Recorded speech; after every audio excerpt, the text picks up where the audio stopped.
Season 3 for Modern Warfare Zombies has been announced, along with 3 new schematics that we'll be getting. They posted this roadmap on their blog showing that Season 3 is coming April 3rd, and if you zoom in here, you can see everything that's coming for Zombies. Just like Season 2, we're getting a new story mission, new Dark Aether Rift, a new Warlord, and 3 new schematics. Here's the post here, and if you scroll down, they go into detail about all the new things that are coming. The first thing they talk about is the continuation of the story, saying the Dark Aether story continues, saving Dr. Jansen. I'll read what it says for you guys just in case you missed it. And then I have a question for you guys after I read this. I am curious about your opinion. So it reads, an unknown force of disturbing power has its psychic tendrils wrapped tightly around Dr. Ava Jansen. The Doctor has been lured onto a new region of the Dark Aether under this malignant influence. Strike teams from Operation Deadbolt have converged to assist Sergei Ravenov as he attempts to locate and rescue Dr. Jansen from the unknown. Your expertise surviving and escaping the Dark Aether is required. The time has come to explore the new part of the Dark Aether and rescue Dr. Jansen and readying up for another Dark Aether gate hunt. So my question to you guys is,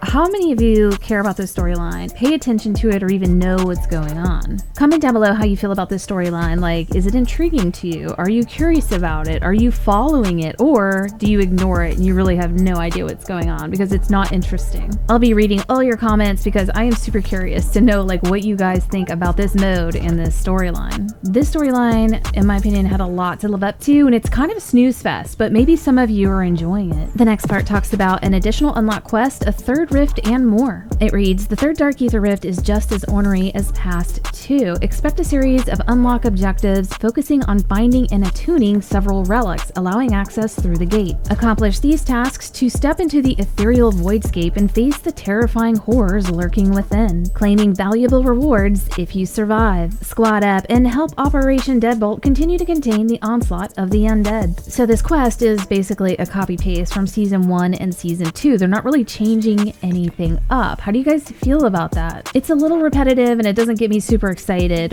but the future could be good for this mode. There is a lot of potential. The information that's out there is that Treyarch is no longer supporting this mode. They're moving on to the next Zombies installment, but they're going to support this mode in their next Call of Duty. The next thing they talk about are the new schematics coming. We're getting 3 of them, just like the other seasons. This first one is called Deadwire Detonators. Here's what it says about this new schematic. Are you still shocked at the impressive electrical damage the Deadwire ammo mod inflicts? And the answer is no. Deadwire is the worst ammo mod in my opinion, and if I see it on the ground or like in a loot box, I avoid picking it up. It goes on to say, then you might want to employ the Deadwire Detonator and attach it to all your explosive weaponry, including lethals and launchers. And that might actually make Deadwire a viable option. It could turn it into a very cool ammo mod. It might mix really well with one of these lethals. But right now, Deadwire sucks and it can get you killed. If you shoot a zombie that's in close proximity and you're in a small area, it will electrify the zombie and then they will freeze and block you from being able to move past them. Next is the Golden Mask Filter, a prize schematic with a shiny hue and an impressive long-lasting effect. Gain a self-regenerating gas mask for the rest of the match. This comes in extremely handy for surviving zombie strongholds and any surprises in the rifts. This is one where it seems like you wouldn't want it every single game. If it's going to take up valuable real estate in your backpack trying to bring it in, it seems like it's only going to be good for those special occasions, like if you're going to go fight the Red Worm. The next is the Sergeant's Beret. Your outcomes no longer need to be terminal when dealing with Zakov's hired guns. Simply don the Sergeant's Beret to disguise yourself among the mercs and summon a trusty merc bodyguard who shadows you to the end. That actually sounds kind of cool. I'm curious about this one, and my questions are, can it kill stuff? Can it revive you? The last part talks about the new Warlord. It says additional caution is advised when operating in the southeastern part of Yurzikstan exclusion zone, as Warlord Rainmaker has commandeered and heavily upgraded the defenses of his fortress on Raha Island across the water from Shahin Manor.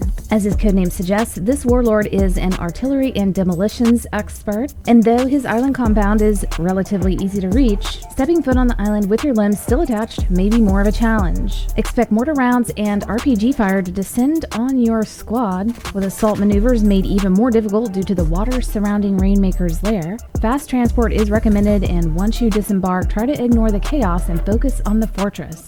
Rainmaker's forces are expendable, and he almost enjoys sacrificing his own men to take out intruders. With the fortress breached, slow your progress as the compound is brimming with tripwires and traps. Stepping on a mine at this point would be unfortunate. And this thing is still going. Then prepare to change your game plan once you finally corner Rainmaker. He's capable of some nasty surprises you won't be expecting. That is a whole lot of description for something that is incredibly boring. Like, for real, me and my team don't go in trying to fight these warlords. Like, we do them, it's a one and done, and then we ignore them. But I am looking forward to seeing what the Sergeant's Beret does, and the Deadwire Detonator may redeem itself from an ammo mod and actually be good. We'll see.